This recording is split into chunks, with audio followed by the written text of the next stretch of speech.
Trauma can affect our brain, three major parts of the brain. We have the prefrontal cortex, Okay. which is the place for thinking, Hmm. for executive functioning, for our cognitive functioning. When this place is impacted by trauma, what happens is that the person finds it hard to organize. That's why you see some people, you don't understand why they cannot be able to organize their lives. Trauma that is not discussed or addressed I or think that one is even common. The one that is not discussed. yes, is what leads to intergenerational level of trauma. Yeah. Because what happens to the research has shown that people who go through forms of abuse without receiving help or support becomes abused. Hi everyone, welcome back to Real Life Relationship Talk with Kemi. Today we are tackling a massive, deeply personal topic that so many people face in secret. Trauma. It's the elephant in the room that destroys lives and yet rarely get talked about openly. Joining us to dive into this is an incredible guest. She's a social worker in primary care with years of experience in mental health research, depression care management, and child protection. Her practice is underpinned by trauma-informed person-centered care that safeguards vulnerable adults and children while promoting dignity and empowerment. Please welcome the wonderful Mrs. Tosin Obuene. Thank you so much for being here, sis. Thank How you are you for today? having me, Ma. I'm doing well. It's a bright and beautiful day we have, and the weather is good. Thank you for having me. Thank you so much for joining me today. Okay, so if you're enjoying our show, please hit the subscribe button, like, share it with someone you care about. Let's get this information out to so many people as possible. So before we get into the heavy stuff, sis, I want to ask you, how do you define trauma in your own words? And how does it differ from regular everyday stress? Okay, so trauma is the body's response Okay.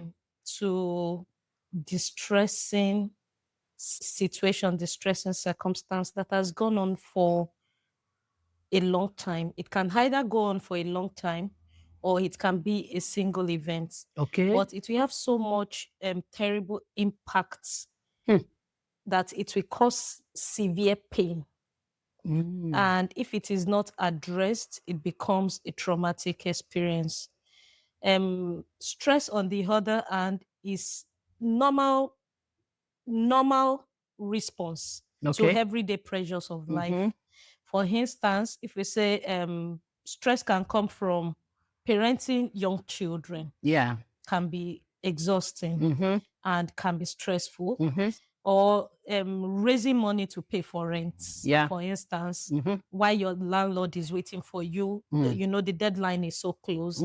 Those are stressful everyday life events. There is hope of where to get solution from. You know, if I make a call to this person or I go to the credit union, I can solve my problems. I can link up to with people who can support me in caring for my children. So there's hope.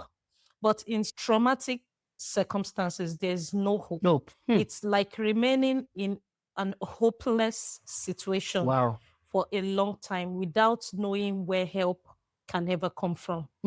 And or I can simply put it by trauma is having an injury that never heals. You know, it's just there causing pain every day.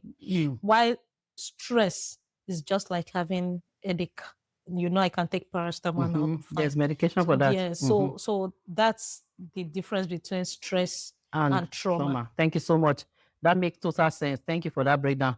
So let's pivot slightly and look at how trauma fits in today's culture. So often when something painful happens, people dismiss it by saying, "Oh, that is just our culture," you know, rather than recognizing it as actual trauma. So with that in mind, do you think our culture is overusing the word trauma today? Well, I would say painful experiences. I will assume you mean experiences that leaves lasting impact. You know, lasting impact of trauma or pain on anyone must be acknowledged. Not acknowledging it is what leads to trauma. Okay, yeah. Anything that causes pain should be addressed. It shouldn't be undermined. Yeah. It shouldn't be looked down upon. Our culture saying it doesn't matter. Some people can even say, are you the first person that will go through it before? Yeah, it's a normal life occurrences. And what is it? That is you undermining that person's experience. And that is very common with our culture. Yes. And that is you causing that person more pain. And then worsening the trauma the person is going through. Yeah. So what is best is that you acknowledge anyone's experience. You address it. You support them to address it, or you point them to the directions by which they can get help. It's not looking down upon them. It's not acting like we are better than them. It's not undermining whatever situation they are going through. It's acknowledging it and helping them to find solution. And that is truly showing people that you dignify them. We must treat everyone with dignity and respect. And dignity and respect is even acknowledging that what that person is experiencing at this time is truly happening. And that even though it has happened to numerous people, I don't understand how it is happening to you at this time because it is not my experience. It is your experience. But helping the person to navigate that circumstance and helping them to come back to a calm and connected, happy space is what you should be preferring, not damaging whatever is left of them. Thank you so much. Thank you for those wonderful insights. So now let's talk about misunderstandings surrounding this topic. In your experience, what are the most common misconceptions people have about trauma recovery? Well, many people think, like I said before, that it's not a big deal. Yeah. What are you going through that someone else have not gone through? Some people even say, oh, it's not as deep as it. That's the common word. It's not that It's not deep. Yes. They're like, oh, I've experienced it. For instance, if let's say a woman is going through or a man is going through an abusive relationship that is leaving lasting impact of pain, it's going on for a long time. It's not coming to an end. And then you're saying, oh, I experienced it with my husband. We also went through such for 20 years and I remained there. And that is not you helping the person. No. You could have managed your own circumstance in a different way, but address this person's pain as it is, So telling them it's not a big deal, telling them you've gone through it and that they should also be able to go through it. Those are myths that I'm telling them it's not a big deal that should cause trauma. Or saying or even some people will even be enabling the abuser and victimizing the victim. And saying it's you. See the way you're dressed. If you had not dressed like this, the person wouldn't have done this. Pushing blame on the victim. Or telling someone to manage their pain. That, oh, you can manage it. You should be able to help yourself. Just pretend it did not happen. Those are common myths. Or thinking that trauma can only happen from things that are considered to be like big problems. Like war displacement. Like, oh, that's the only thing that can cause trauma. And thinking that children that are kidnapped, that is not a big, that's not much of a problem enough. Or thinking that children on the streets, who are looking for daily bread and are little children are not going to be impacted by trauma in the future. Overlooking some situations, thinking they are not big of an event to cause trauma, and thinking it's some very big imaginary, things that should cause trauma. Those are the myths that is common in our culture. Thank you, Ma. Thank you so much. So let's go to science. So let's unpack the biology of trauma. Trauma is not just in our head, it lives in our body. So could you explain what happens inside the brain and nervous system when a traumatic event occurs? Okay, well, I'm not a neuroscientist, so I just touch this a little. Trauma can affect our brain, 3 major parts of the brain. We have the prefrontal cortex, which is the place for thinking, for executive functioning, for our cognitive functioning. When this place is impacted by trauma, what happens is that the person find it hard to organize. That's why you see some people, you don't understand why they cannot be able to organize their lives, be able to think and say, oh, this is what I should do. It's because their executive functioning, that part of their brain that is responsible for their executive functioning is impaired. So they find it difficult to coordinate. They find it difficult to organize. Another place that is affected is the amygdala, that is another part of the brain that is affected by trauma. When trauma occurs, especially if it goes on and on and on, research has shown that this place can shrink. Even physically, we've had neuroscientists test all these things. And the place is what signals logical thinking, is what helps you to make the right decisions. So when you see people unable to make right decisions, they are finding it hard to be vigilant. Or then they become hypervigilant. Any small thing they react. They react, yeah. Any small event, maybe it's a knock on the door. Everything is shaking. It's because that part of the brain has been affected. It can cause, that's why anxiety. Everything is panic attack, fear, anxiety. They're always jumpy. They are not in a calm place. So they're always like this. That's how I describe it. Person is always up and down.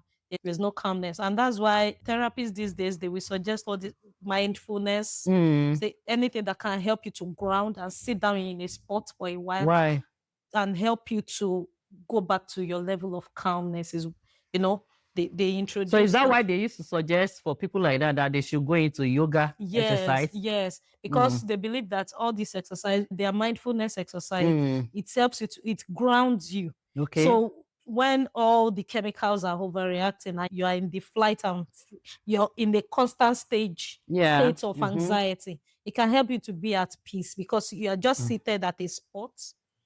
You're seated in a place and you are just calm. They can tell you to meditate. They can tell you to, just close your eyes. They can say you can hear the breeze. It's just to help you get back to your level of calmness. Yes. Another part that is affected is what we call the hippocampus. It supports memory. Yes, it supports the memory. And when it is impaired, it may cause memory gaps. Yes, this may cause memory loss. Or it can cause a clash between time and events. You can forget when things happen. Okay. It's all part of coordination, which is lost. So those are the physical impacts of trauma. Of course, because we cannot open our brain to see what is going on there. Yeah. We not even know that we are affected by all this. But neuroscientists, we've had researchers go in to see what happens when people have gone through years and years or events of trauma. Wow. Thank you for that incredible insight. In what ways do those stored traumatic memories actively shut down the logical and thinking part of our brain? Yeah, it's just like I explained earlier, talked about how it affects the logical part of the brain is the thinking part of the brain. Okay, yeah. Yes, and the thinking part of the brain is impaired when trauma keeps occurring and the person is not receiving support. Some people may even receive support. It depends on the level of trauma that they have. Support is not once off. Yeah. It's not one time you just talk to a person or you offer counseling just once and you expect that the person will be fine. No, something that you keep doing. That's why you should have sessions of, some can be long term. They keep going back to the psychologist, to the counselor, to receive help over and over and over until they get back to their normal level of functioning. Okay. Thank you so much. So let's take a closer look at the deep impact of childhood trauma. Okay. And how our upbringing shapes us. So in what ways does childhood trauma force us to default to people pleasing or fawning behaviors as adults? Okay, so adverse childhood experiences, this is experiences that children between the ages of 0 to 18, under 18, experience that have negative impacts. These are all forms of abuses, physical abuse, sexual abuse, neglect, emotional abuse, financial abuse, or we have children that are leading households, that are head of households, and their children. And their children. That is even common in Africa. Yeah. Common back home. They have many children. That's why you see them on the streets, begging alms, hawking, child labor. You have children living on the streets. We have children with parents who are enduring illnesses, mental health, physical illnesses that is ongoing. And the children have to be the ones leading households, supporting their younger ones, supporting, So when children go through all these forms of abuse, it leaves a lasting impact on them. Leaves a lasting impact on their physical health because they don't even remember that they exist anymore. That's true. They live for other people. It's not about them, it's about others. So they are in a constant state of abuse that leaves lasting pain. And that is trauma, a long history of trauma. And when that happens, it can affect their physical health. It may not affect them now because they're constantly in the stage of solving problems. So it's just like I said, it's the state, there's no calmness. They're not at peace.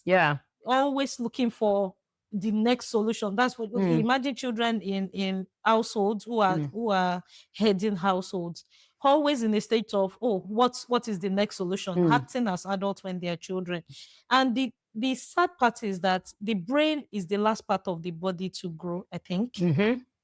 So it keeps growing as children, I think, until they are young, until about age 14. 14, that's when the 14, brain 15, stops growing. So their brain is still developing while they are going through trauma. The sad part of that is that they can get fixated on pain. That it becomes a normal part of their life. And now when they become an adult, all they know, all they know and all they can give out is pain.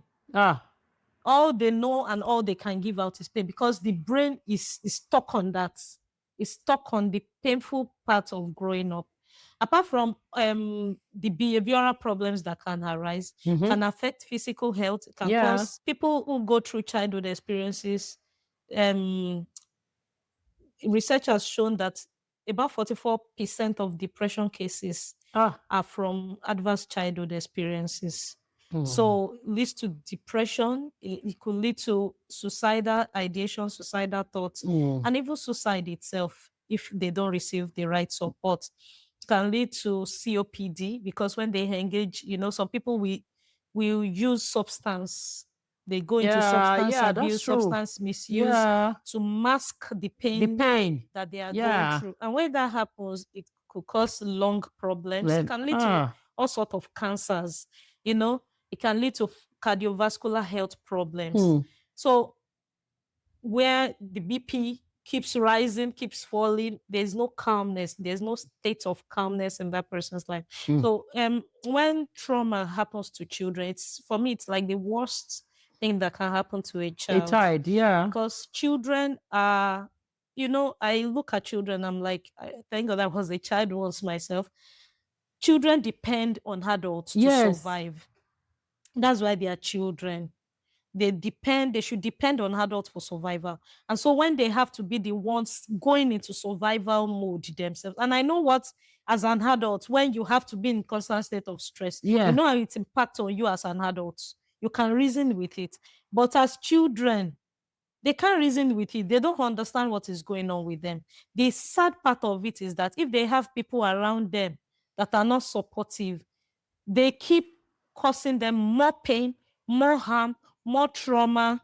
That's why we have children now committing suicide. Yes. So the worst thing that can happen to any child is all these adverse childhood experiences that can leave lasting trauma on them. Wow.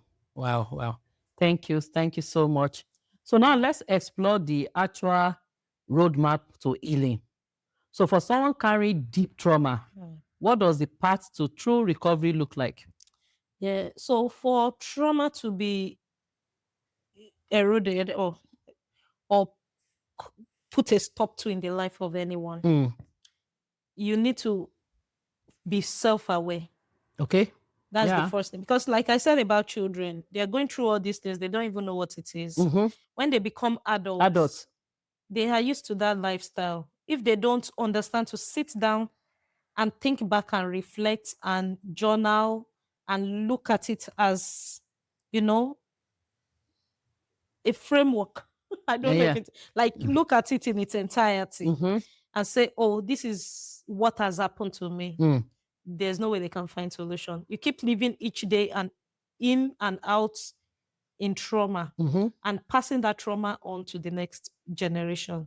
So that's why we have an unaddressed trauma, unacknowledged trauma that is not discussed or addressed. I think that one is even common. The one that is not discussed. Yes, is what leads to intergenerational level of trauma. Yeah. Because what happens the research has shown that people who go through forms of abuse without receiving help or support becomes abusers themselves. Yeah. And if you look, I don't know if I should put this down that we are recording. If you look at Nigeria, for instance, I'm Nigerian and that's where I come from. And I know this is common back home. If you look at it critically, look at the political space, look at all that is going on. The kidnapping, the ritual killings, all these things, they are all unaddressed trauma that keeps going on from one generation to another.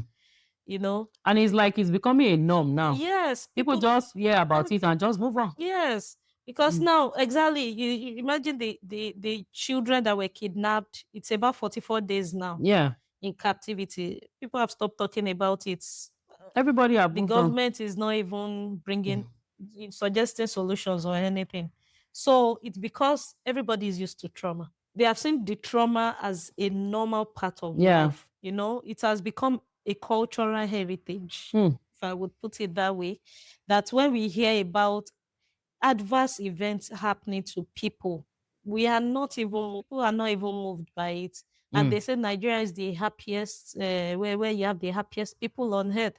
With those kind of problems going on, it should be the saddest one of, not the happiest. But because people are used to trauma, now when it happens, they are used to adverse events. Since we've been young, we've been hearing about it. Problems and problems. It happens to my great grandfather. It happens in the time of my grandfather. In the political space. And we are not seeing an end to it. There's no solution. There's no social welfare system. There's no social security. People don't even care about what their rights are anymore. It has become a normal thing. It has become a norm. And what happens is that because it is not addressed, and they pass it on to the next generation. So it moves on from generation to generation. God. And I pray we have a hand in sight. Amen. No, amen. Amen. That is it. Thank you, sis. That's so profound. Thank you. So there's a growing conversation about this next point. Do you agree that simply talking about trauma can sometimes be insufficient or even damaging to the healing process? Yeah, well, like I said, the first intervention to any traumatic experience is when you become self-aware and say, yes, this has happened to me. And then when it happens to you, you reflect it, you reflect your journey, you could even journal it down, and then you identify the patterns. And when you do all that, that's the road to recovery. But talking alone is not enough. Now you need to be intentional about help. You could speak to your doctor and get referred to a professional, can hold your hands through the journey and help you navigate the layers of trauma that you've experienced. Because in truth, when you begin to go back to rethink those negative experiences, you will go through moments of grief. You could even cry and say, all this has happened to me. Why me? If you're not careful and if you don't know how to navigate it, can result in negative. So you can start to blame yourself and say, oh, I was so stupid. Oh, I was so, why did I have to do that? You don't need to go. So that's why you need a professional who is trained to identify trauma and to help people go through recovery, that can support you at that level, so that you don't also cause more harm. Just like you said, you don't cause more harm for yourself. You get someone that can help you navigate all the experiences that you go through when you are on your road to recovery. Okay. Also, you then begin to rebuild yourself. It's like when the foundation is faulty.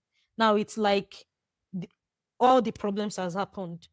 Now I need to rebuild. It's like starting afresh. Okay. So now that you're starting afresh, you put boundaries in place. You know what your triggers are. Like, for instance, if you have panic attack, I remember seeing someone in Nigeria then that had gone through an abusive relationship, and she was in the middle of the road that day. She thought she saw someone like her abuser, and she froze in the middle of the road, and a trailer was coming. She said she could not hear the sound of the horn.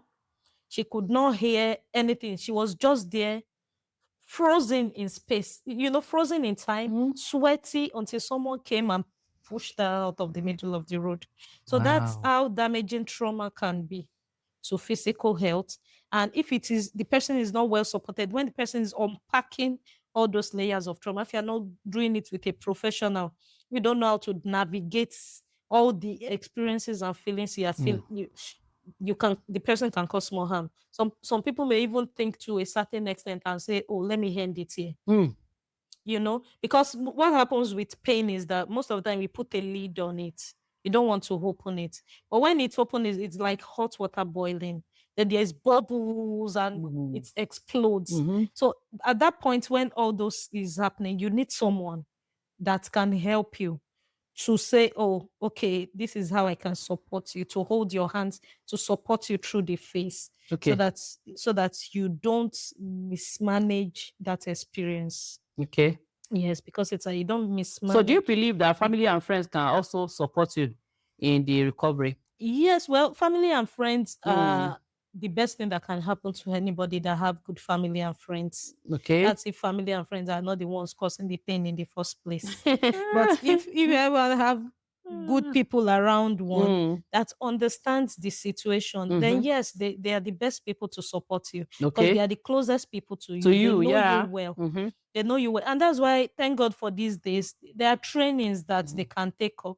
There are all these online courses that you can do, free courses that you can take up to say, okay, how can I help this person get better? While the person is seeing a professional, that's only a few hours, let's say maybe a week.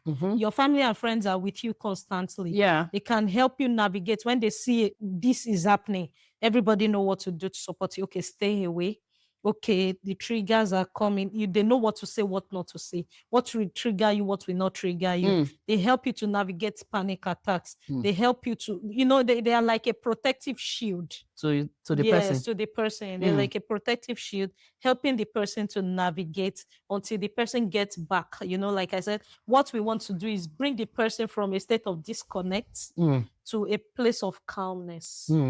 So when the person, like, some people can even be shouting, screaming, lashing out at the people they love. Now, being self-aware that this that I'm doing is as a result of this, then you begin to say, okay, if I do this, that means I'll keep pushing the people that loves me away, and I'll be left alone. So you now have to manage the situation. That's self-awareness that I was talking about. But what having family and friends is saying, for instance, I'm too tired. I can't even see. It's like a dark gray. I'm being overwhelmed by these layers and layers and layers of pain. I can't even stand up to make a cup of tea for myself. I can't stand up to it. I will just be here lying down at this spot for the next 1 week. And it's the physical body's reaction to trauma. Person cannot just pull themselves out of the pain. Having family and friends at that point to say, we see you, we love you, helping the person get up to the shower, helping the person make good food, say, okay, let's go out and see the movies. let's go out to the cinema. It's only family and friends that can do that for For you, people who love you. Yeah. No professional can say, let's go to movie. Yeah, so it needs to be balanced. Yeah. You have the professional help and you have the help of people who love you. Who love you. Thank you so much, sis. Thank you for sharing such excellent insights with us today. Thank you, ma'am. So for people going through trauma or people that have gone through trauma, can you just give one advice for them? Yes. So like I said, consider rebuilding. What has happened is not your fault. What I always tell people is, it's not your fault you're going through this. So never blame yourself for other people's negative behavior against you. Yeah. Never blame yourself for it, but don't get stuck in the ruts. Don't remain there, because the perpetrator could be living their lives and enjoying their best years. Yeah, so why the person going through the pain remains there, you know? So rebuild your life. Say, I will make the best out of any situation. Out of this situation, I will make the very best out of it. Get linked to people that can support you, like the professionals around you, the counselors, psychologists, your doctors. You know, speak to healthcare professionals around you. Speak to people within your community, your friends and loved ones that can support you. You may not share what your story is, because that's private and it's confidential to you. You may not share that if you don't want to, but let them understand how this impacts on you, and let them help you with the effect of that, you know, with the effect of your behavior. So you let them know that this is how I am. Sometimes I struggle to stand up to have my back. Sometimes I'm like this, and then they can help you. They can help you navigate boundaries. Or you don't know how to say no to the person that is the abuser, or sharing it with that person that I don't think I'm safe with this person. Will make the people who love you protect you and say, please don't come in. She's not available to meet with you at this time. Please don't come in. He's not available to meet with you at this time. So having those supports or getting linked to community resources and networks, there are loads and loads of community resources that we can get linked to, so that you don't live in isolation. Because isolation festers negativity. Isolation festers all forms of negative experiences. You know, it's like when you're alone, then you begin to think and think and think until, you know, some people say, I can't take it anymore. But when you get linked to groups, community groups, you know, that makes you happy, bring out your positive feelings, then you're filling your cup with positivity, filling your cup with goodness. And then before you know it, it will erode the negative experiences that you're feeling. Fantastic. Thank you, Six. Thank you so much. Thank you so much. Thank you. Guys, why trauma is a broad and complex topic. I know our community will get so much value from this episode, sis. So to our amazing audience, thank you for watching. We want to hear from you. Please drop a comment and let us know your thoughts on today's topic. I can't wait to connect with you on the next episode. I remain your host, Oluwakemi. Please remember to like, share, subscribe before you go. Thank you. Bye.